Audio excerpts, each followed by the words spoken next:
તો અલ્પેશ ઠાકોર છેલ્લા કેટલાક વર્ષોથી ઠાકોર સમાજનો એક ચહેરો કે જેણે સૌ કોઈનું ધ્યાન ખેંચ્યું રાધનપુર વિધાનસભા બેઠકનું તેઓ પ્રતિનિધિત્વ કરે છે। સાથે જ બિહાર કોંગ્રેસમાં શક્તિસિંહ ગોહિલ સાથે સહપ્રભારી તરીકે પણ કોંગ્રેસ તરફથી તેઓ કામ કરી રહ્યા છે। ઉત્તર ભારતીયો અંગેના નિવેદન પર અલ્પેશ ઠાકોર વિવાદમાં આવ્યા હતા। દુષ્કર્મ બાબતે ઉત્તર ભારતીયો અને પરપ્રાંતિયો વિરુદ્ધ આપેલા નિવેદનને લઈ ચર્ચાના કેન્દ્રમાં રહ્યા હતા। લોકસભા ચૂંટણી લડવા માટે રાહુલ ગાંધી સાથે મુલાકાત કરવા માટે રાજધાની દિલ્હી સુધી પણ દોડી ગયા હતા, પરંતુ છેલ્લા કેટલાક સમયથી પક્ષથી નારાજગીની ચર્ચાઓ પણ અનેકવાર ઉઠતી રહે છે। અનેક વખત ભૂગર્ભમાં ઉતરી જવું, નિર્ણયોમાં બદલાવ લાવવો અલ્પેશ ઠાકોર માટે કદાચ હવે આ સામાન્ય બાબત બની ચૂકી છે। લોકસભા ચૂંટણીમાં કોંગ્રેસના એક મુખ્ય ચહેરો સ્ટાર પ્રચારક પણ ગુજરાત માટે માનવામાં આવે છે। 23 ઓક્ટોબર 2017ના રોજ કોંગ્રેસમાં સત્તાવાર રીતે તેઓ સામેલ થયા હતા અને ઠાકોર સમાજના આગેવાન તરીકે પણ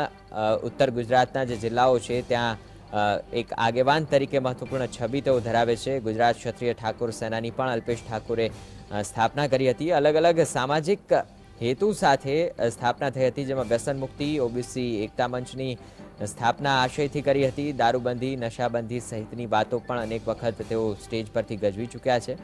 ઉત્તર ગુજરાતમાં અલ્પેશ ઠાકોરનું પ્રભુત્વ વધારે કહી શકાય।